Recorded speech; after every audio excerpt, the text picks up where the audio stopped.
संक्रांतीचा पुण्यकाल 14 जानेवारी 2026 रोजी बुधवारी दुपारी 3:06 सूर्यास्तापर्यंत याचा पुण्यकाल सांगितलेला आहे.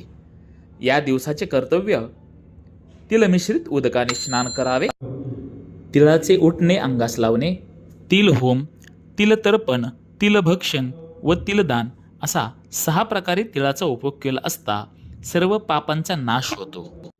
शके 1947 पौष कृष्ण एकादशी बुधवार 14 जानेवारी 2026 रोजी दुपारी 3:06 सूर्य मकर राशीत प्रवेश करत आहे.